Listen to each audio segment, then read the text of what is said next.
morning everyone! Welcome back at Santiago Automotive. This time, ito ay isang Kia Picanto. Yes, pinig up natin dito sa Kawit, Cavite. Ang issue naman ng unit ito ay shift shock during downshift at reverse malfunction. So yung reverse malfunction niya medyo intermittent, pero yung shift shock niya medyo ito ramdam. So actually hindi lang downshift sa test drive natin, including half shift, lalo sa third gear. So meron siyang shift shock. So ito yung address natin. So update kami mga mama sir, anong nangyari sa Kia Picanto na to. Thank you. We are Team Stocks!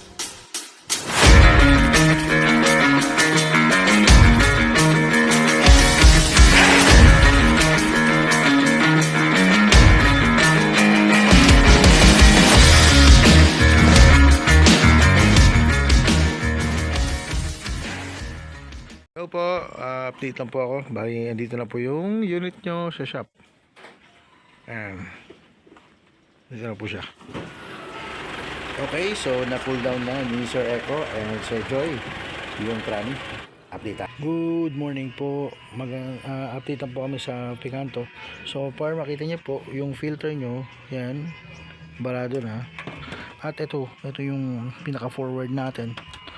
Ayun, nakita nyo, nagbaga siya. So ibig sabihin nasunog mismo siya. Ngayon ito yung mga clutches niya. Tingnan niyo to. Diba, yung isang side meron pang konti, pero yung kabila ubos na. So ito yung nangyayari, diba, yung mapapansin nyo, pag apak nyo, blanco muna bago kakagat. Kaganon muna siya. So bago siya kakagat. So ito naman yung kabilang mga linings, ubos na rin halos lahat. And yung brake band natin, ayun oh. Yan. Ayun oh, tuklap na siya. Ayan, kabilaan, tuklap po siya. Okay, tapos ito pala yung unit nyo.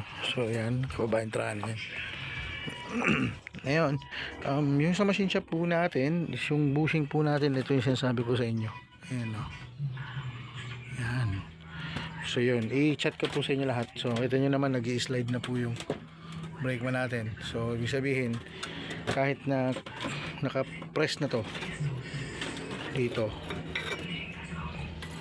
dumudulas lang kasi ayun, nakita nyo yun. Ayan po yung issue ng unit natin. Yung rebuild kit ng Kia Picanto. So yung clutch tsaka clutch plate, gasket set, o-ring tsaka sealing ring, and then yung oil seal, tapos brake band. So start na po tayo ng pagre-rebuild. Ito naman po yung testing procedure na ginagawa ng team during rebuild. So ibig sabihin, pagpalit natin ng mga o-rings at mga clutches and plate, kailangan natin i-pressure test kung okay yung sistema. Hello po. So far nasa 95% na po yung trani nyo. So ayun, halos buo na po lahat. Tapos sasampan na po ito sa unit. Hello po, magandang hapon. So update lang po kami sa Picanto nyo. Bali, na-rebuild na po yung trani ulit. So isasalpak na lang po sa unit. So update po kami ng bukas po. Thank you. Good evening everyone. Welcome back at Santiago Automotive. So far, ayan, nasa traffic light tayo. So, tingnan nyo to. Yan o. So inangat lang natin yung brake natin. So gumagapang na siya. So ito yung complaint ni client, lalo pag nahihinto ka kasi dito sa Picanto na to sa traffic light. Kailangan mo siyang i-rev ng at least 1,500 bago mag-let go.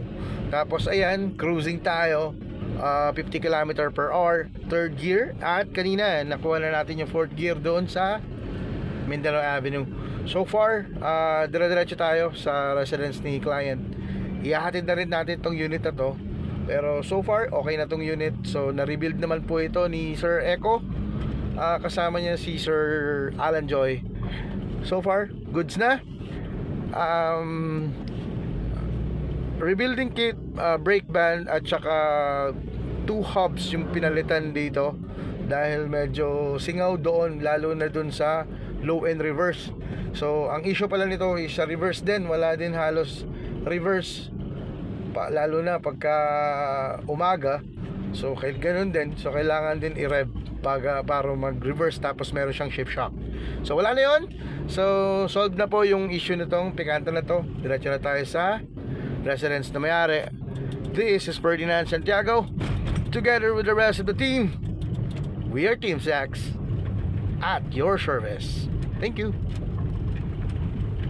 So nandito na tayo sa address ng kliyente, Barangay Toklong tayo, Kawit, Cavite. Naihatid na natin si Kia Picanto. Thank you.